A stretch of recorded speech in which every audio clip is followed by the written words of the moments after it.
Ramadan, wata mai tsarki, wata mai ɗimbin daraja, watan alfarma, wata ne wanda in kira ce aljanna take za ka shige. Yan uwana mu yi aniya sai mu ɗauro ɗamara. Equity TV ta har kyamina lalibar abin zuwan Ramadan. Ramadana ya taho jama'a, wata mai dimbin daraja. Equity TV jihar Kebbi ke mana san barka da wanga wata. Ramadana ya taho jama'a, wata mai ɗimbin daraja. Equity TV jihar Kebbi ke mana san barka da wanga wata. Ramadana ya taho jama'a, wata mai dimbin daraja. Equity TV jihar Kebbi ke mana san barka da wanga wata.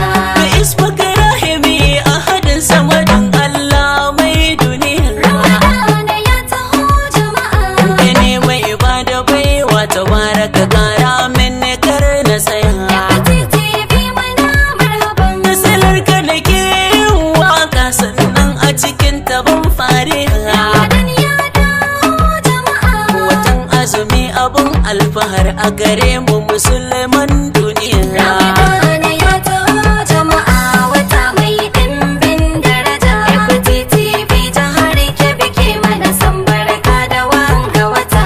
Salati wanda babu iyaka ga annabi cikin tafiya. Ramadana ya taho jama'a. Dan Aminatu dan Abdullah Rasulu khairul anbiya. Equity TV mana marhaban. Asayo auliya asayo sahabbai masu kyan aniya. Ramadan ya dawo jama'a. Asanyo Equity TV to kyawo nai da miya. Ramadana ya taho jama'a, wata mai dimbin daraja. Equity TV jihar Kebbi ke mana san barka da wanga wata.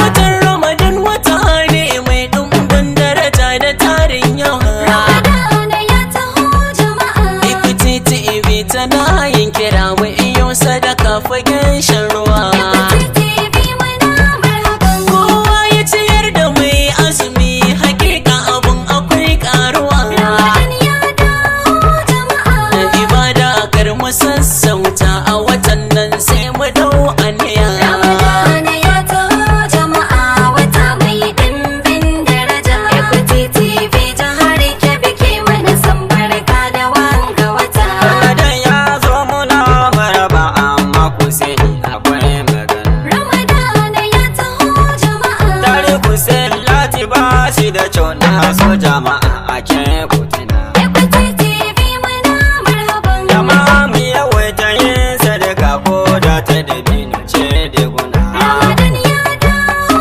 jama'a. Idan Allah dan shi mu bari komin mu ya zan da can aniya. Ramadana ya taho jama'a, wata mai dimbin daraja. Equity TV jihar Kebbi ke mana san barka da wanga wata. Ya ibadi lahi kar mu gaza sai yin wanda kar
ashe a yanzu muna ta sharban miya. Allah ya kai mu wannan wata har yanzu muna cikin duniya.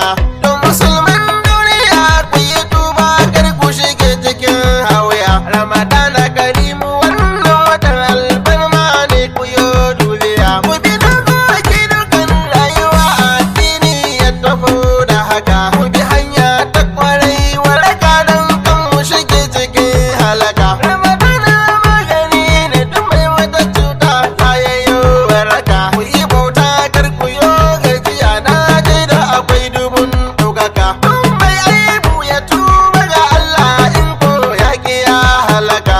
Ku titi ta ce mu faɗi Allah ya biya ku don mai maka. Wadatan burkutai a gida na marayi don ku kai sadaka. Ku mu kyautata musu don Allah domin mu tsallake halaka. Addini ya yi rangwame da dukkan mutane masu yin tafiya. Sassauta an rangwanta da waɗanda ba su da lafiya. Ka tsarkake dukkanin kyautukan da kake yi karkasa fariya. Ramadana ya taho jama'a wata mai dimbin daraja. Equity TV jihar Kebbi ke mana san barka da wanga wata. Ramadan, Ramadan, Ramadan, Ramadan, Ramadan, Ramadan, Ramadan, Ramadan. Watan da ake yafe laifukan bayi, Ramadan, Ramadan, watan da ake jinkirin kuran bayi, Ramadan, Ramadan. watan bautar Allah ɗaya, wani makagin duniya. Mu rabu cikinmu da gajiya, 'yan mata mu ɗan rage kwalliya. Mu taimakawa juna gaba ɗaya, 'yan kasuwar mu ku tausaya. Watan azumi ne kun gani, kar da ku tauye gwangwani. Komai za mu yi mu bincike izini, in ya kyautu ba shi da lahani.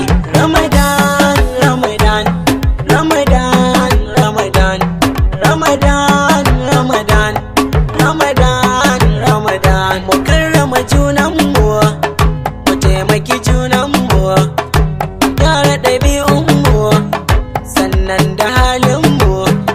Wata mai alfarma a cikinsa ake samun dama. Mu gayyaci 'yan uwa a gidanmu mu shimfiɗa tabarma. Mu ba su abinci su ci su yi